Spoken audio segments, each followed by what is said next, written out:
Hey guys, Professor Bill, Comic Book University. Just finished Avengers #1, the new lineup. This is a pretty good book. Problem is, it deals with time.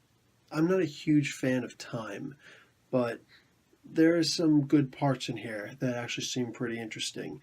Case in point, Kang, yeah, and Scarlet Centurion. Now on this Avengers roster, we got Wasp, Nadia Pym, Thor, Jane Foster, we got Captain America, Sam Wilson, the Vision, Hercules, and Spider-Man, Peter Parker. Now, this is cool because they reference that in the Champions just last month, Ultimate Spider-Man, Nova, and Miss Marvel had quit the team, so they're down to 4 members, but Hercules joins the team. Very coincidentally, he happens to be there fighting some big ice-dragging looking thing. So it's a cool little battle. It's a nice little way to incorporate it. Hercules is there with his big energy gun. It's interesting. I like how Sam Wilson's actually in charge of the group, the way that Captain America always would be. He learned from the best, and that's just the way you got to do it. So he pulls this stunt where he tosses his shield to Hercules. Hercules holds it up high. Jane Foster, Thor, throws the hammer as hard as she can, pretty much, and smacks it into the shield, and lightning explodes all over the place, taking the dragon out. So it was a cool little power stunt kind of thing. Now you got Peter Parker inviting the Avengers over to the Baxter Building, the old Baxter Building. It's Parker Industries headquarters now. And he's offering them a chance to stay there, make the new Avengers headquarters ever since Tony Stark disappeared. And now they get to stay there if they choose. Gives them like 5 floors of hanging out, a Quinjet area, a new Quinjet, which is completely silent, stealth capabilities, all sorts of cool things.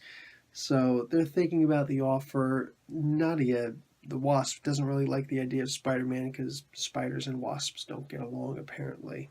Suddenly Kang shows up, and he's going after the Vision. Vision, as it turned out, went back in time on his own to kidnap the infant Kang, hoping that he could reform him before he went bad, try to prevent a threat in the future. The problem is he caused a paradox by doing that, and the king of all time paradoxes is Kang, so he's handling it. At one point, he gets hit pretty hard by Spider-Man, and pretty soon he splits into 2. So there's Kang on this side and Scarlet Centurion on that side, and they kind of team up to start putting a pummeling on the good guys. Now the bad guys were able to put the beating on Vision, actually crack his skull open, and they try to take the information from him, but he'd already offloaded it some time ago. They're able to go back and figure it out a little bit, but they decide that here's a better idea.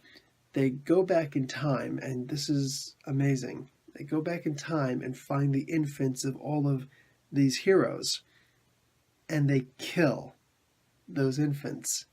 That's sick and kind of graphic, just a little. It's kind of like Anakin going into the Jedi Temple and seeing all the younglings. So that's where this comic leaves off. Now, this is a good take on time that I don't remember offhand ever seeing something like this directly in the comics. So, it's Avengers and it's Kang, and man, those two are like peas in a pod. So now my favorite part probably had to be the forced suspension of belief when Peter Parker goes up and introduces himself and explains what he wants to try and do with the Avengers since they don't have funding from Stark anymore.